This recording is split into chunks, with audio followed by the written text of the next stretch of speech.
Alright, so hello guys and welcome dito sa video na ito. And today we will add a new article on the website. So this is the new article. What you can do is copy this one and go under posts. So there's two places you usually go. It's usually in the posts or the pages. So you can, in this case, since article siya, blog article, dito tayo sa posts. What's the difference between posts and pages? Posts are usually the ones na para siyang balita.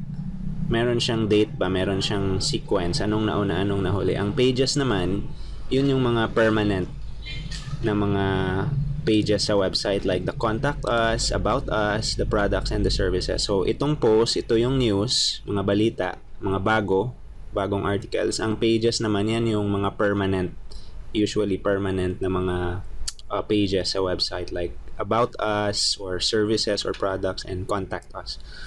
So hover over posts and click on add new, or you can also here at the top, new post, pwede rin. Those are the same. So click on it and copy paste the title. Then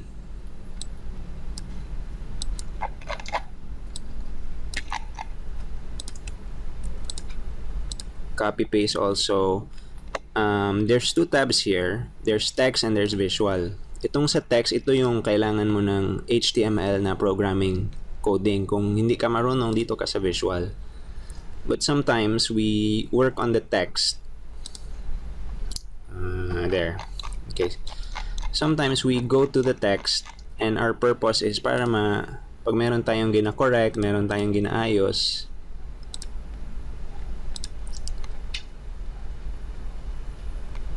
okay. So, ito.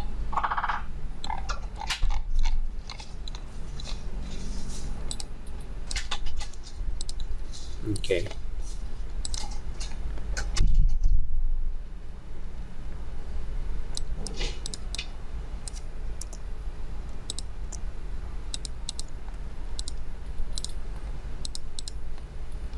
And tanggalin natin yung link sa images kasi hindi natin gagamitin yun.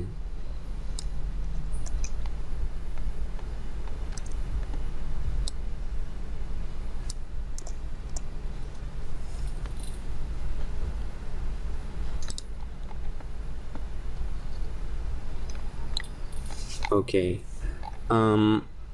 As I am going down here, I'm noticed na merong mga naka-underline na red. And yan yung mga mali ang grammar. So this is because I have installed a tool called Grammarly. Okay, so you can use it for Chrome.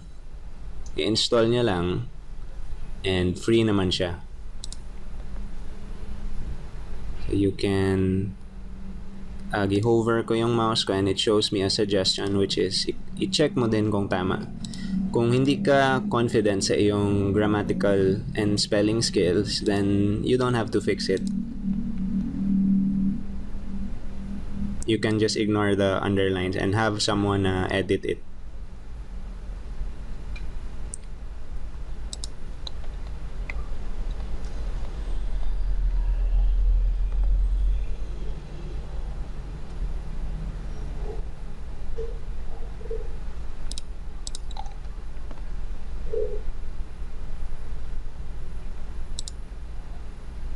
And Grammarly is not always perfect.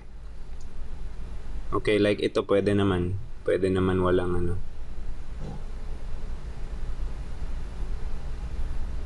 Pwede naman walang the. So I'm just skipping those.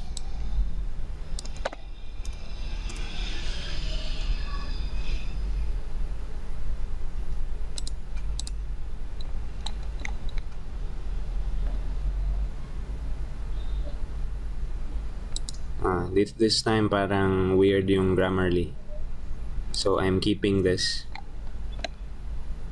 And another thing that you have to remember for these websites, these are affiliate websites, meaning they are earning commissions by selling clickbank products. Okay? So, hindi kanila yung produkto, para lang silang reseller. Binebenta nila yung produkto ng ibang company. So, in this paragraph here, there is my back pain coach. Ito yung gumagawa ng produkto. Pero hindi ito yung yung ipopromote natin, because what we need to do is instead promote ito na website, itong ating kliyente. And so we will need to edit this text here and change this to home remedies for lower back pain.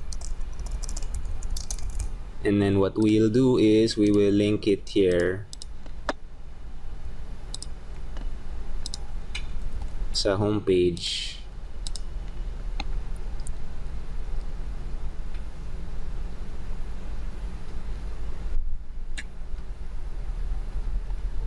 And remove the in fact, bakit malaki ito? Its effect is as similar to, pwede natanggalin tong as. Again, no need kung hindi ka masyado familiar sa editing. Someone else will be assigned sa editing, but if you are, then good.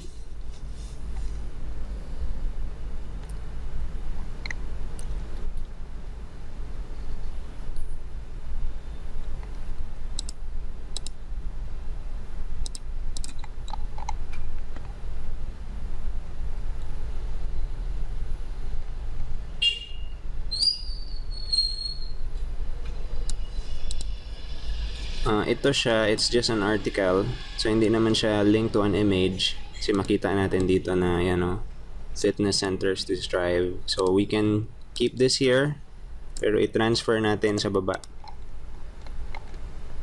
Ilalagay natin sa references.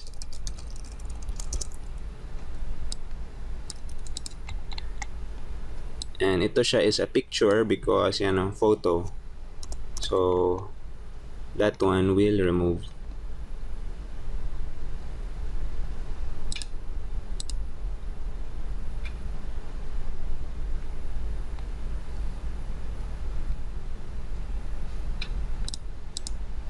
Okay, so pretty much ito yung first part. The next part is we will add an image here.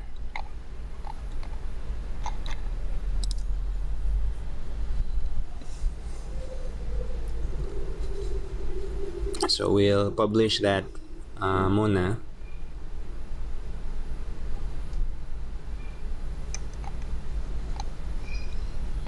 And now that that's published, we can view it by using this link here. So right click, open link in new tab, then it will open here. So what we'll do now is we grab this URL, copy natin tong mahabang URL na ito, tapos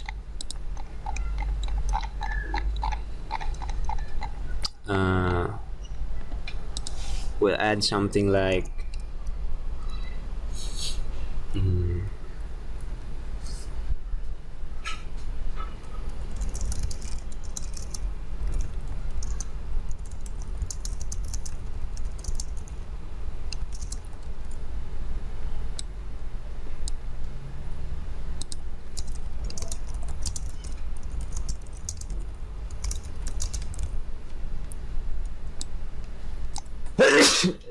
excuse me.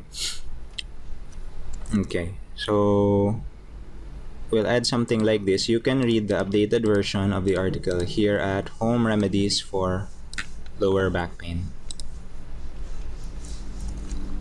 So gilagay ko yung link. Actually, magtaka kayo bakit i-link back ko siya sa sarili niya.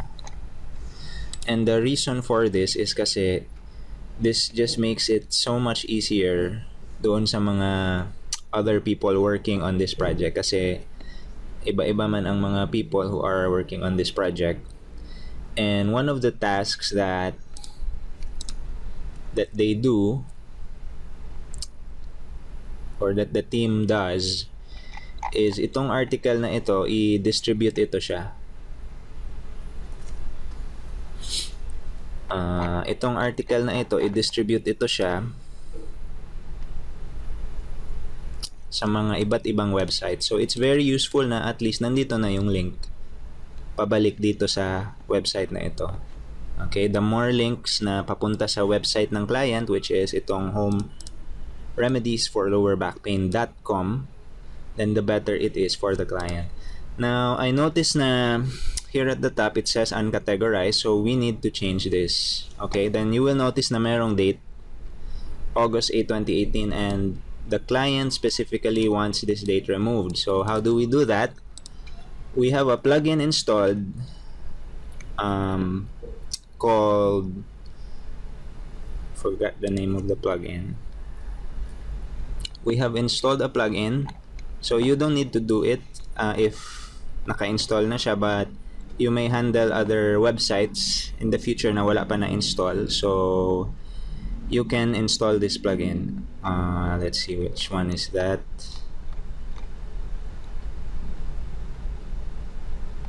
Launcher, my thing. Ito, WP Date Remover. So in case wala pa to sa plugins, you can just go to add new plugins and then search for this. Okay, go to add new, then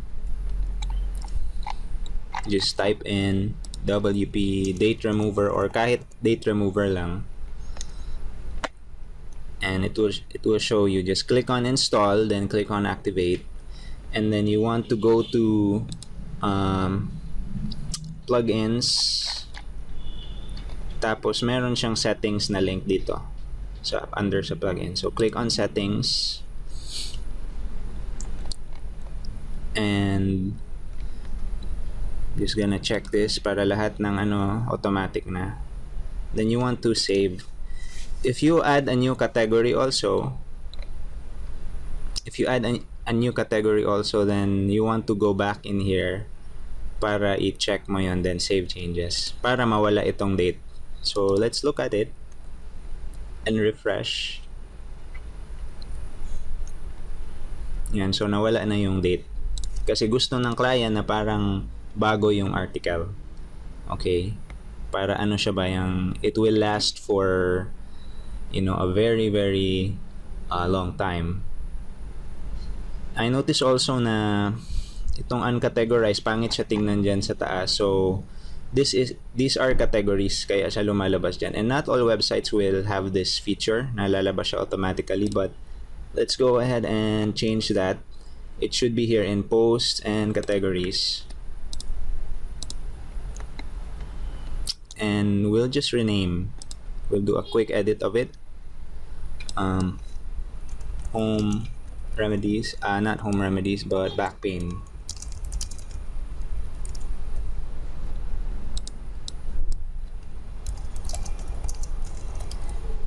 And the effect of that is any new article, kahit hindi mo na-categorize, what if nalimutan mo i-categorize, at least pupunta siya diretso dito sa default na category. But let's go ahead and go back to plugins just to make sure na everything is okay dito sa WP Date Remover even after the changes. Okay, so that looks good, and you will know because pag refresh mo, maglabas na yung correct na category dito, 1, dito number 2, and number 3 yung automatic na categories na lumalabas dyan. So that's it.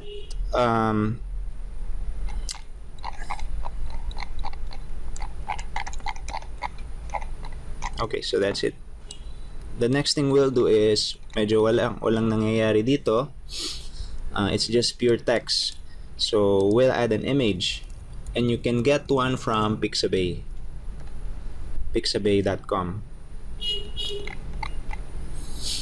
And since the topic is exercise,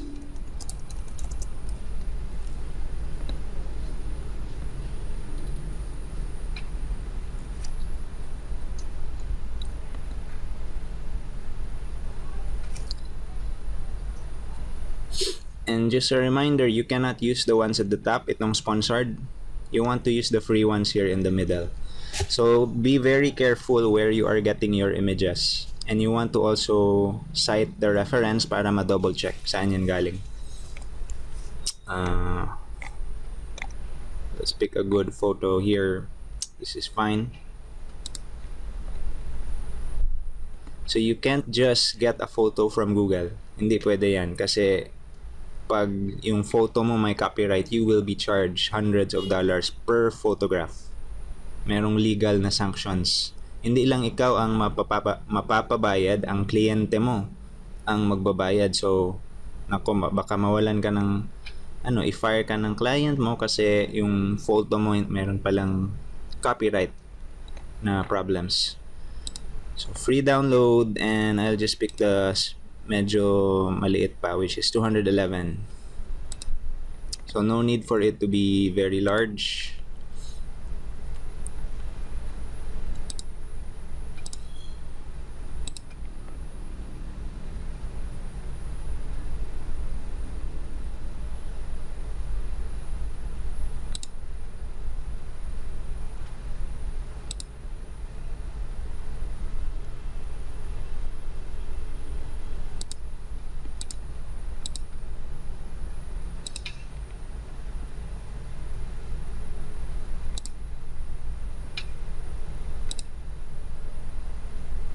Okay, so downloading.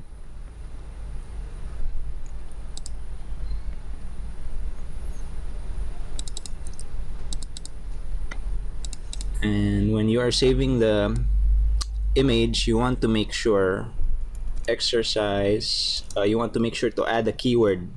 Ano yung what the website is about na related din dito to get rid of back pain. So this is part of search engine optimization para mas madaling makita ng search engines like Google, Yahoo, and Bing ano yung image, kasi hindi maintindihan ng search engines ano yung image. So you have to put it there in the title to help search engines understand what it's about. And the more search engines understand what the image is, mas malaki ang chance na mag-rank ka for, pag merong mag-type sa Google ng get rid of back pain or home remedies for back pain, mas malaki yung chance, at least kahit papaano nag-improve yung chance na mas tataas yung rankings mo. So, I'm going to edit this post, and one easy way to do that, kung nandito ka na sa website, as long as you are logged in, usually lalabas itong upper na menu. Okay, and you can click on edit post. So that's a quick way. Another way is go inside here, go to post, all posts, which is a longer way. So hahanapin mo pa yung post na yun. I'm gonna zoom out. You can zoom out by holding control on your keyboard and using the scroll mouse na button. Okay, or there's also control plus or control minus, zoom in, zoom out. And if you don't remember that, meron usually nandito yan siya sa ito zoom plus or minus. Yan. Alright, and yun, para mas makita ko yung title kasi kanina hindi siya mabasa, parang naka-vertical siya. So you can edit it here, posts, all posts, then hover, then click on edit, or you can go to the page itself and then you click edit post. So either way is fine.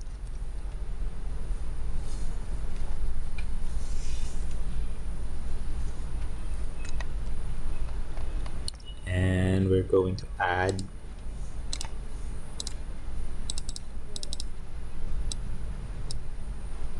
the image, which is this exercise. So click on add media. First click on saang area mo siya gustong lalabas. So I want it to appear here. at the top, then add media. And you have choices, the library or the upload. So click on upload, and you can either select the file here and then punta ka saan mo gisave, or you can, if you already have the folder open, like in my case, I will just drag it here, which also works. So there's many ways to do the same thing. Okay, so alt text, you put that in the title, copy mo yung title, ilagay mo sa alt text. The alt text is the text that yung ganing mga bulag, meron yan silang screen reader because they cannot see the website, right? But their computer will talk to them, and the robot computer will say exercise to get rid of back pain. So you need to put the alt text para at least merong sound, you know, for accessibility. Accessibility means makabasa yung mga bulag and mga persons with disabilities. Alright, so insert in the post, and this also helps. Having an alt text also helps. It also helps you rank better in the search engines. A picture of a woman exercising.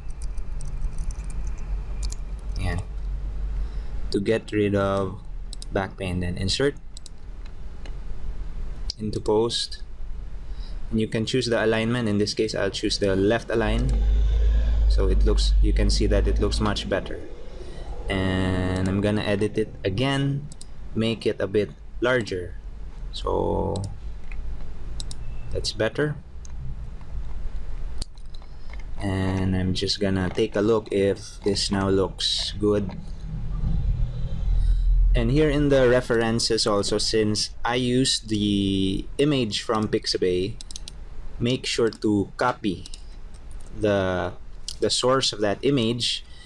And the reason for that, at least yung editor, because there will be an editor who will be checking this article here, mas madali niyang ma-check kung meron bang copyright issue itong image.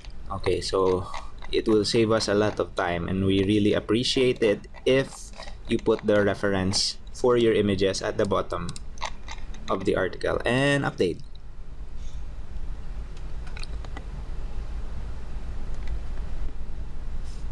Right, so let's see how that looks like.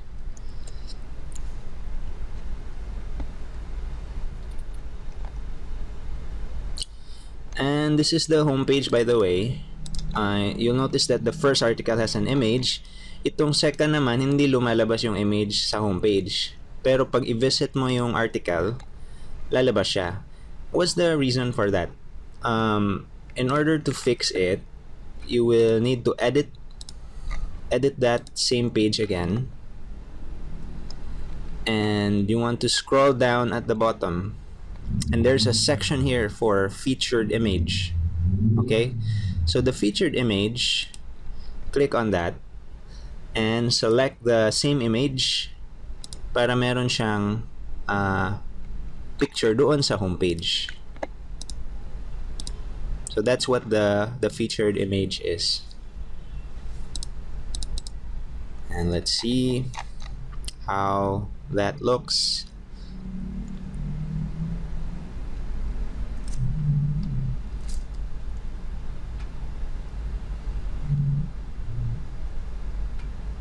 Okay, so you'll notice na it looks better, at least my picture na sa homepage.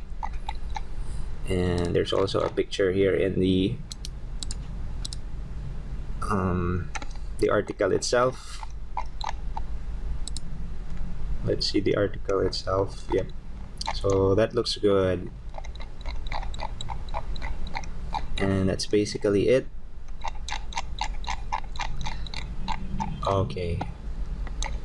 Now another thing I'm gonna do is I'm gonna copy this, since ito yung edited na version.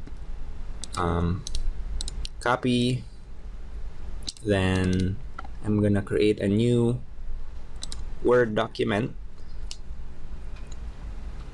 for 11 easy exercises for back pain relief.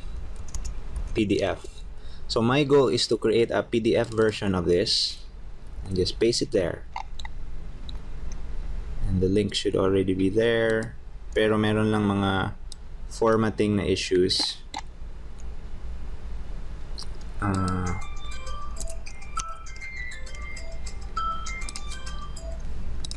Okay, so I have to go out and do something. So I will create another video on creating the PDF and why we're doing it. But for now, at least you saw how to post it here in the WordPress website. So thanks for watching this video and see you in the next video.